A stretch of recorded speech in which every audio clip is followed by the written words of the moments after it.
I'm so excited today, and we are featuring our very first author on our channel, Miss Keah L. And I'm super excited to have her join us, guys. She is an educator, an author, and a speaker, and she recently wrote a book called When Loneliness Visits, and I'm super duper excited to kind of go in and get the little bits that we can get without telling the book.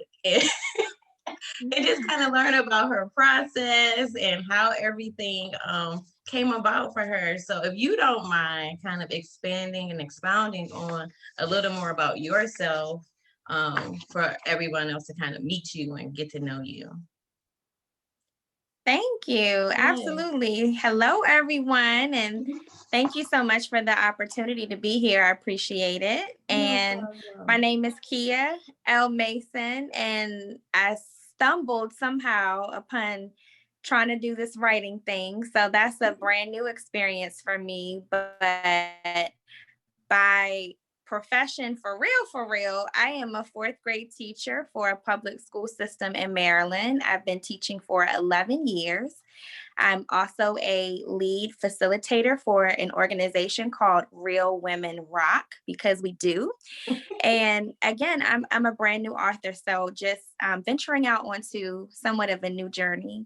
I am going to read you guys a quick overview of the book so that we can kind of get a feel of what's it about. So it says, When Loneliness Visits invites you on a journey through Keah's personal experiences and your own reflections to explore how loneliness can result in negative beliefs, isolation, and toxic behaviors. This book will inspire you to shift from a path of self-destruction to a path of self-discovery, learning how to confidently address loneliness when it comes to visit. That is all. I can't wait to read this book. Okay. I am so excited. So, how did you come to a place where you said, you know what, I need to write this book? Like, what was that moment? So I will try to make this story as short as I can to condense it. But as I mentioned earlier, I'm a facilitator for Real Women Rock, and we're an organization that exists to create safe space for women to do real personal development work on themselves. And this is done through our sister circles that we have. And we have local sister circles that meet once a month. And every year we have what is called an intensive, which is kind of a combination of a conference and a retreat. And at this intensive that we were having in 2017, I was asked, I was just an attender and a member of the Real Women community. This is before I was a facilitator. I was asked to facilitate a session. And I was like, okay, I thought I was just coming, I was just expected to just be, be a presence there, not asked to speak. I wasn't expecting to enter into that role. But somebody saw something in me and it was time to transition into something different. So our theme for that particular intensive in December of 2017 was Real Women on the Journey. And I was asked to facilitate a session on loneliness. And I was like, all right, really, God, because I guess I got loneliness stamped on my forehead. Okay, so this is what I'm about to do. But I actually felt at peace with it. I actually felt very comfortable. It's something that I can, have a conversation about, because obviously I've experienced loneliness like all of us, just for many different reasons. And I was at a point in my life where I was no longer like trying to just sit there and just dwell there and just, all right, stay stuck in that loneliness. I was kind of evolving from it. And so I felt very comfortable with the presentation.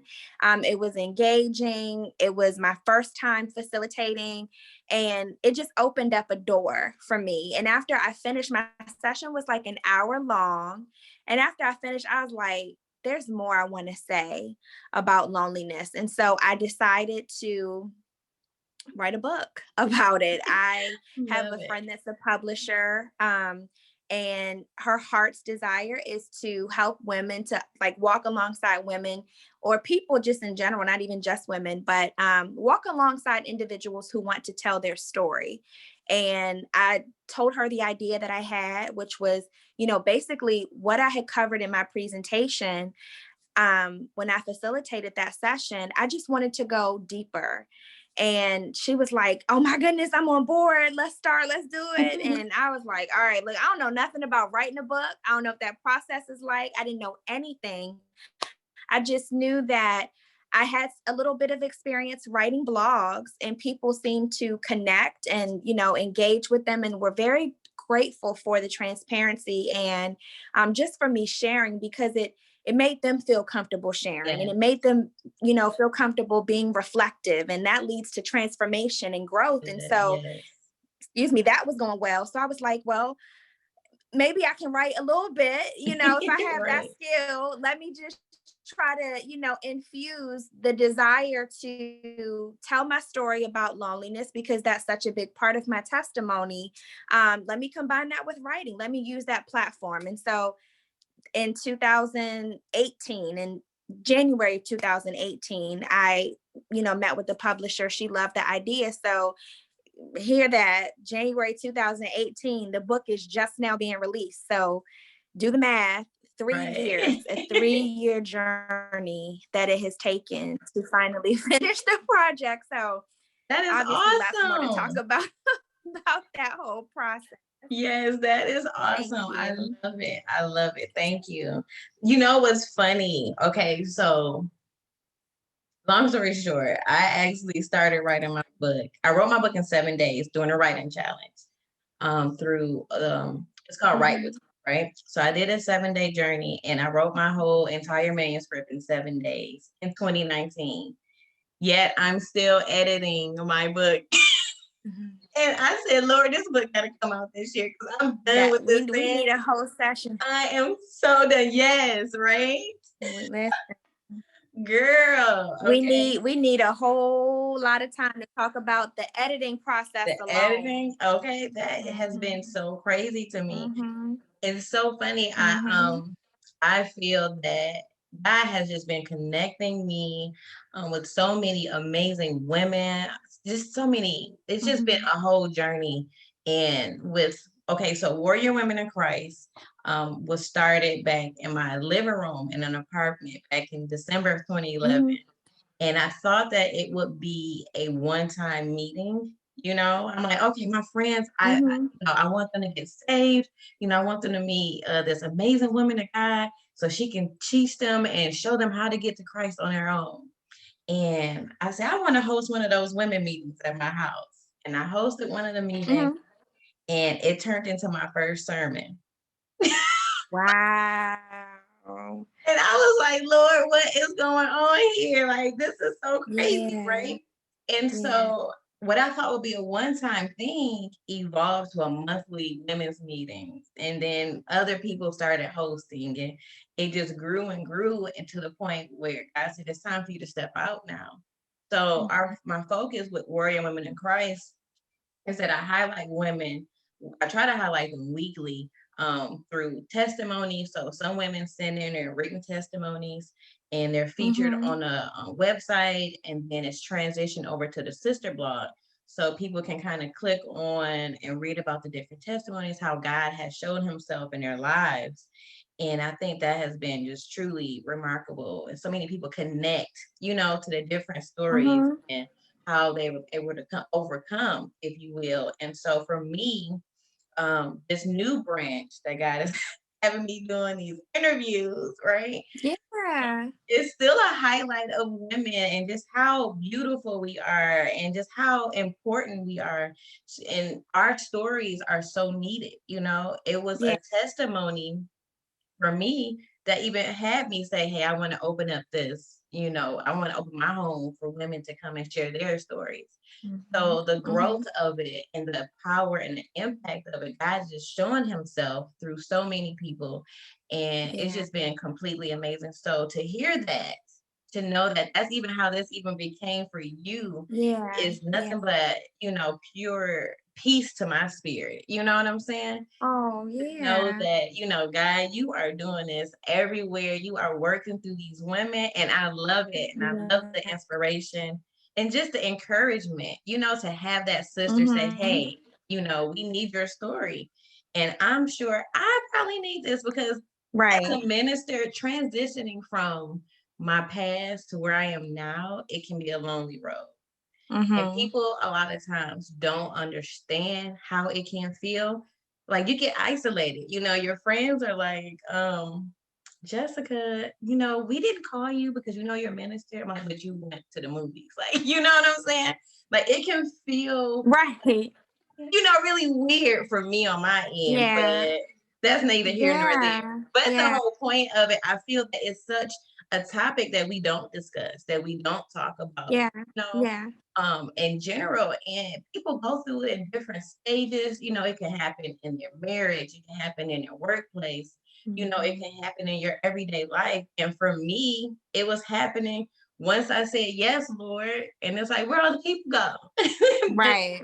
I had to Yes. transition to say, thank you, Lord, because Yeah. I don't know what you're removing from me. So I have to Right. be in a place where I'm able to accept it. So I thank you for writing this and even for stepping out on faith because it's needed. And I feel that so many people need to hear this and need to have that discussion starter for this topic of loneliness. So do I have a question? While you were writing, do you feel that the healing Yeah. process do you feel healing was taking place even while you were writing, or was it after the process? It will touch on some of the things that you mentioned specifically about the editing. Yes. So I had, the initial idea for the book when I first presented the idea. I had the foundation. I knew, what it was going to cover.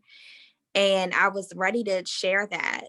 So the first part of the book talks about how I have handled loneliness in the past and how I have felt, which I'm sure lots of people can resonate with. Yes. Like you said, ministry, marriage, Yes. singleness, mothers, Yes. not mothers, everybody. So it goes through that, but it goes through me being really honest about how I dealt with it in unhealthy ways, how I had just a very negative mindset because I felt lonely. Because if I'm lonely, it's because I'm by myself. And if I'm by myself, then I'm not good enough, or, I'm not chosen, or I'm not pretty, or, you know what I mean? Those things. So it led me down that road. So I talk about that. But then on the flip side, when you ask about, the healing part, that's the most important part, because circumstances in my life didn't change necessarily, where I had these people that, we think that that's what our desire is. And we think that, okay, that's the void. Still single, still no children. That hasn't changed, but my perspective changed. And so that's the part that I want people to understand. That's the whole purpose of the book, that, listen, we're going to face this, we're all going to encounter this lonely season in our lives various times for various reasons, but how we respond to it is what we have control over. And so I had that at the beginning, but as I was writing, the attacks on my self-esteem and my security, because when you're trying to write, I want people to understand, not everybody that writes wants to write, or has that, feels like I just have this God-given talent to write and this is my profession, this is what I do. No, we're like regular people, and God has tapped us on our shoulder and has called us out, into something. And that's scary, because you're going to have all these thoughts like, well, who am I? And what do I know? And I'm not an expert. And I still have toxic moments, and, I still mess up. And then that whole editing piece, like you said, that's a whole nother story, because they will cut you. They will cut you. You're going to feel censored. You're going to feel, for me, maybe not you. I'll tell you what I felt. I know how I feel. I felt like every time I stepped in a meeting, I felt like they jumped me. I felt like it was the most offensive, abusive thing I've ever been through, because that's what it feels like, because you're being so vulnerable, you're being so personal, that, their critique it feels like censorship. It feels restrictive. It feels like, what's wrong with me? I don't want you to take my voice away. I'm trying to have confidence in myself. I'm trying to love myself. Now you're trying to shush me. It's like a tug of war. So when you ask, did the healing process take place? It's always taking place. It took place the whole entire time, because so many times I was like, I was going to be like, it took 3 years. I was going to be like, you know what? How much do I owe you? Okay, let's just call it. Let's just call it, and that's it. I tried, and I was willing to take the financial, loss, because this isn't my job. You know what I'm saying? So I'm like, I don't have to go through the emotional beating that this is putting me through, but it's healing, because what ended up happening as a result, as the more I'm afflicted and, and just bruised and feeling all of that stuff, that those feelings that are coming up, where am I running to but God, and God has just loved on me through the whole process. And it hasn't been easy, but I have discovered my truth and my identity in him and what he says about me, and just really seeking God to change the narrative that I replay in my own mind. Amen. Because sometimes those toxic thoughts that we have, we're the ones feeding them. They're coming from us. They're coming from us. And so for us, we have to go to God and just ask him, to change that narrative and to dress it in his truth, so that's what we see and that's what we hear and that's what we put on every day. And it talks about that in the book. So the healing process, like I was like, I had the foundation the whole time. Like it never changed, but I was changing as a person while writing. Like I'm like, Dad, I didn't know my story was still being written as I was writing. Look at God. So, my goodness. I love growth, because God will pull us now to the point where it's like that what you felt, during our editing process. When people start reading this book, it's gonna be a whole nother level. You're gonna get people that's gonna say, I love it. It's changed my life. And you may have someone say, it's not worth it. It's trash. It's like, are you built enough? This editing is going to help prepare you for what's to come, because along with the positive, there will be negative, And I feel that God, he's so intentional on how he prepares us. We don't even realize it in those moments. And and I just feel like this is just, I don't know. I just feel like God is really doing something with so many people, and it's not as easy as we think. But I want people just to be encouraged to just write your story, just get it out, and all the editing and the publishing and all that stuff is going to come. It's going to happen. You're going to go through that stuff. But you have to share your story. You have to start with that pen and that paper, or your laptop or your desktop or even your phone. I wrote most of my book through pen and paper. Yeah. I wrote another piece through talk to text. I said, Lord, it's too much. I even got I told my friend, I said, girl, I was talking and didn't realize I got the whole tongues is in my book. I don't even know how it was able to type it out. It's got me speaking in tongues. I'm like, Lord, I need to take that part out before I send this to the editor, Yeah. I just feel like I don't want anybody to feel like, well, I don't have this, system, or I don't have that system. Just write it. Write the vision, just make it plain. Because the growth does not even begin to start happening until you try, until you start. And so I think often we always think to wait until I have it together. Let me wait till I have this first. Let me wait till I do this. And you're never going to be ready. We're never, ever going to feel ready. Sometimes you just got to jump out there and do it. But the learning process and growth does not even get to happen until you start. So you just got to start somewhere. Yes, I love it. Okay, so I want to know, while you were writing your book, did you research other books in the same genre, or was it more like, I'm just gonna focus on this and get it done? Like, I want to know how that process. Were you looking in the same genre, different genres? Like, how was your research during this time? So I had a sole inspiration for writing my book, and it was influenced by another book by a friend of mine. Her name is Daphne Jones, and she's the author of a book called The Waiting Room. And that book, I think it's just so similar to what I wanted to do. She wrote it while in the way he was someone who struggled with infertility and infertility, I think. I'm sorry, incorrectly. So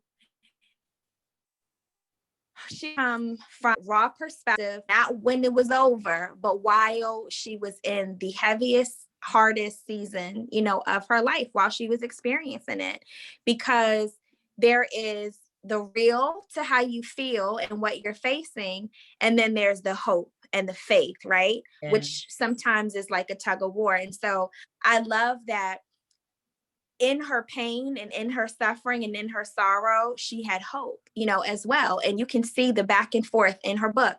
And it just lets me know, as women, we can have both. It's okay to just be scared and pissed off and, whatever, all those negative things. But yet there is another side of that. And so I love that she wrote it from that raw perspective while being in it, not waiting to be out, then trying to tell other women, be encouraged, sis, it's going to be, God did this.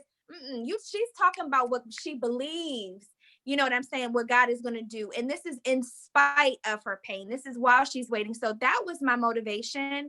I could, not that I'm going to, not that loneliness just goes away, because it comes in different reasons for our lives. But my reason, for me, one of the reasons for loneliness in my life, obviously, is singleness and not being a mom yet. And so I'm not coming like a singles expert, but I wanted to write it in my heaviest season. Yeah. You know what I mean? I'm almost 40.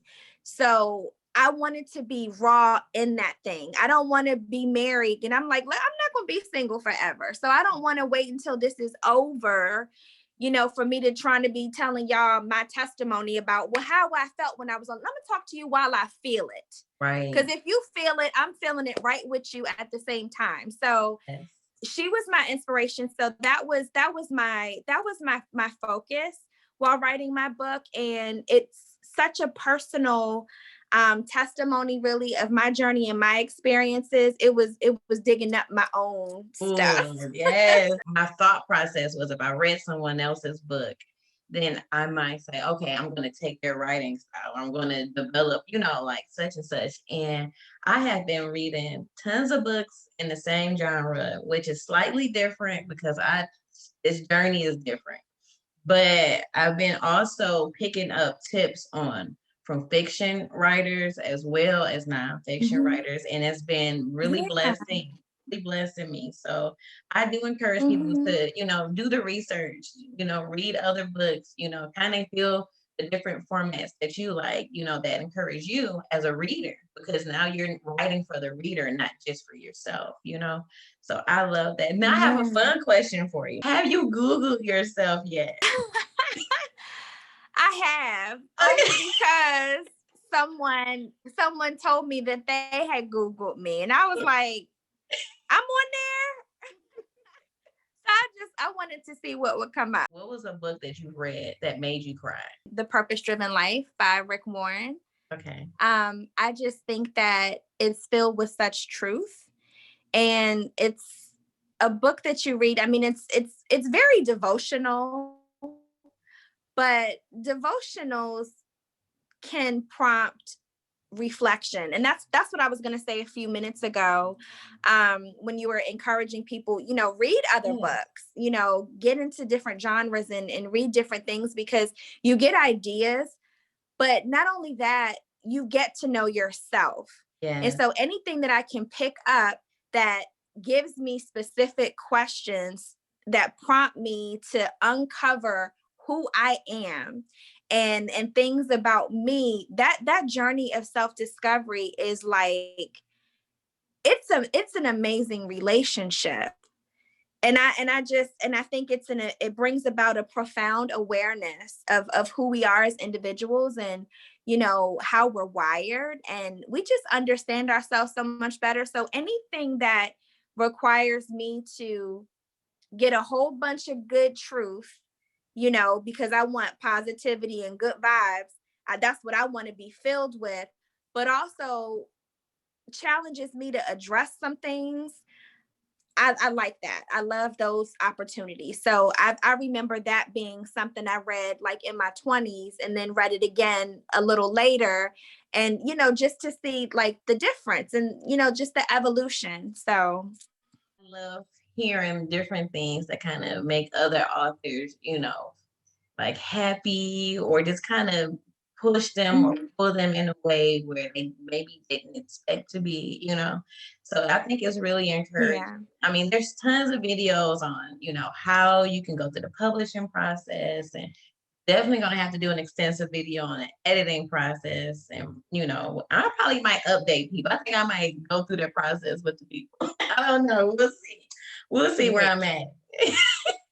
But Yeah, absolutely. I feel as an educator though, at what point did educator Keah come out during this process? Or were you taking the role of a student? I want to know. This is fun for me, you know? Come on. See, you that you said that, my God. That right. Okay, because the first when you said that, I was like, really didn't have anything to do with teaching. So it didn't have anything to do with teaching, but it had everything to do with me as a learner. Yeah. So if I could connect these dots, how much time? How much time you want me to use? Go ahead, girl. We go. Okay. So I'm gonna try to tie it as quick as I can. Again, the whole writing process was like, oh my gosh, who am I? And I can't, and I'm not, you know, all of that negative stuff, right? And once I got through that part and finished the book, right, now it's here. Now comes, okay, you got to promote this, and you got to take the orders, and you got to put yourself out there, and you got to post this, and you got to learn how to do this. That's not easy for me. None of this is easy for me, and it doesn't come natural to me, right? Yes. And I'm not out there like that. I'm like, I have my own personal Facebook page, and yeah, I've been using that for years. I just be posting whatever I want to post. But in terms of, I don't think of myself like as business oriented. And so all of that type of stuff, nobody told me about that. I thought I was just writing a book. I didn't know all this other stuff on the other side, right? So this is all brand new. Now, if you send me something and it has a link, I can click on it, then I can figure it out. But if it's like all this other craziness, I'm like, oh my gosh. But I feel like God is saying to me at this stage in my life, and I'm seeing it on so many levels. And you mentioned earlier, as you were talking about just, you know, being prepared for things. You never know what life is preparing you for. And I would love to share something a little more personal, but just overall, what has the major like aha moment right now in my life is all about Keah. You're a teacher, and all you have ever wanted for your students is for them to be open to learning.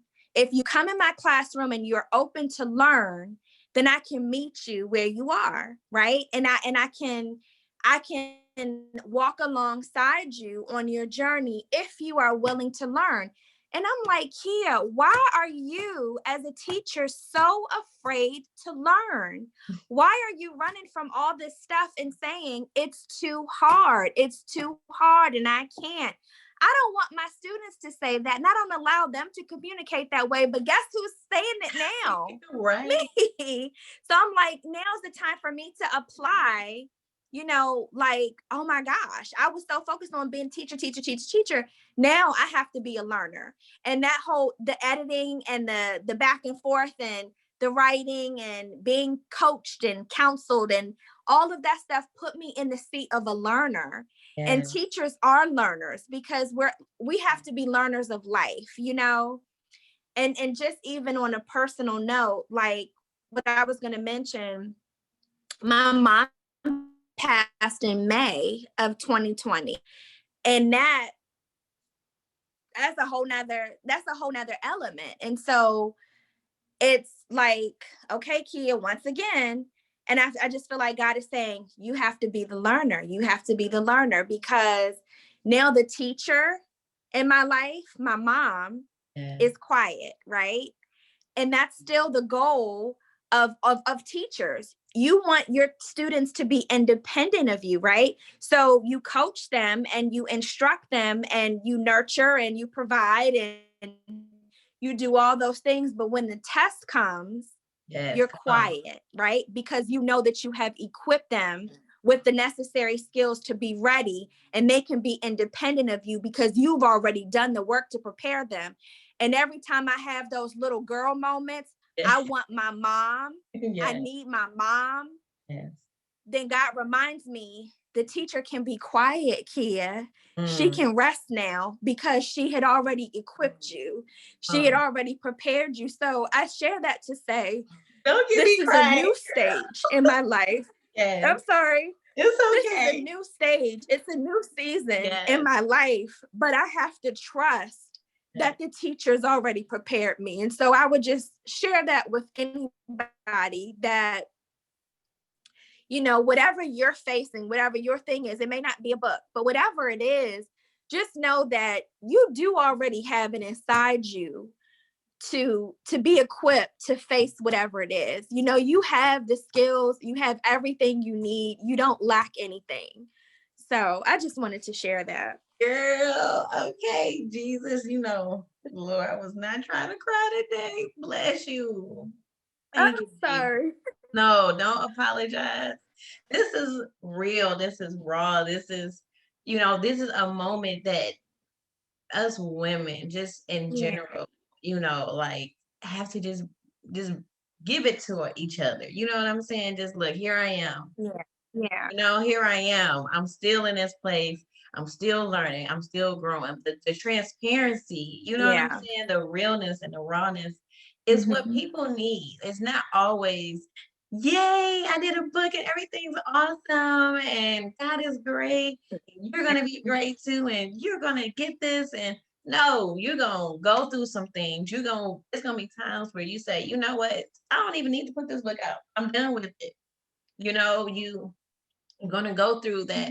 Even when you're writing something that's not your personal testimony, you're still going to go through emotions. Right. You're constantly questioning, like, okay, is this right? Is this going to go this way? Or I had a vision for that way.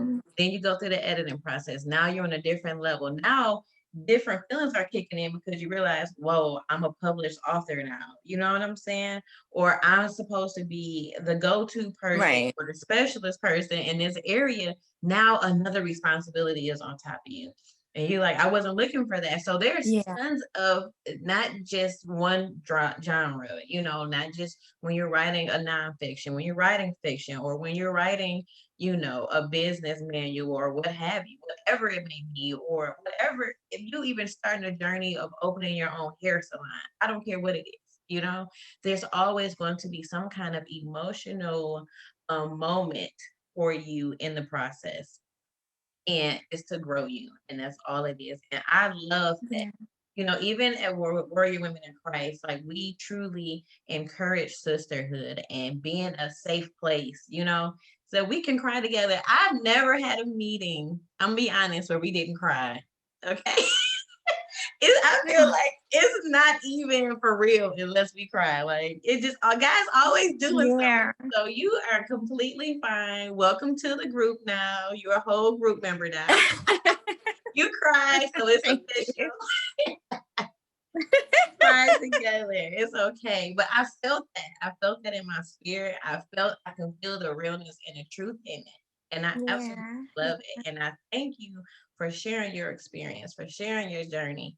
And a lot of people, they want to ask similar questions. And I've Googled this lady. Y'all can Google her and get the answers to all the other questions y'all want. Okay.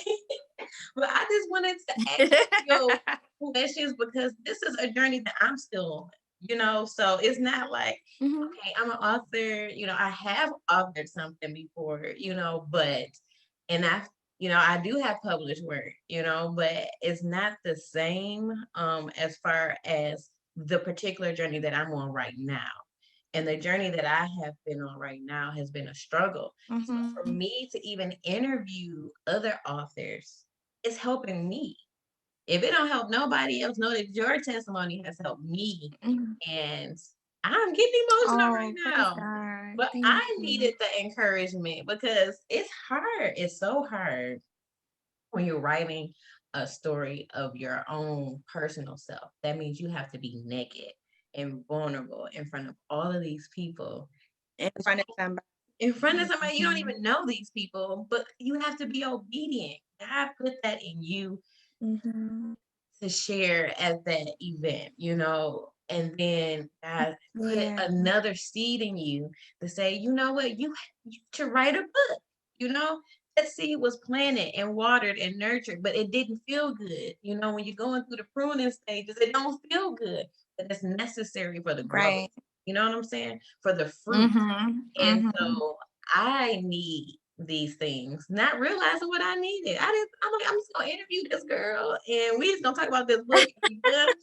But God had a different plan, Oh, amen. A different plan. So it blessed me. And I'm so thankful and honored to even be able to feature you. And I'm going to encourage everyone. The book is on pre-order right now, When Loneliness Visits. And I believe the release is the 22nd of this month, February 2021. You can pre-order the books now, and I want you to share how people can buy the book, how they can follow you, because people gonna want to follow you because you are so amazing, right? You have so much to share. You said you blog. I'm gonna read these blogs. Thank you. So I am most active on Facebook. So Keah L Mason on Facebook, and Keah is spelled Keah, and Instagram just Keah Mason, and Twitter Keah_Mason, and I have a YouTube channel as well, Keah Mason. And in terms of purchasing the book for a pre-order, which I would greatly appreciate, it's on my publisher's website. So it's purposepublishingcompany.com/Keah Mason. That is awesome. Thank you so much for sharing that. And I'm excited about this book. I'm excited because I feel that, even on this journey, that this book is going to help so many people through their process. Those that are dealing with loneliness, those that will have to at some point go through another loneliness season, or those that, have one but didn't know that they still needed the healing process of it.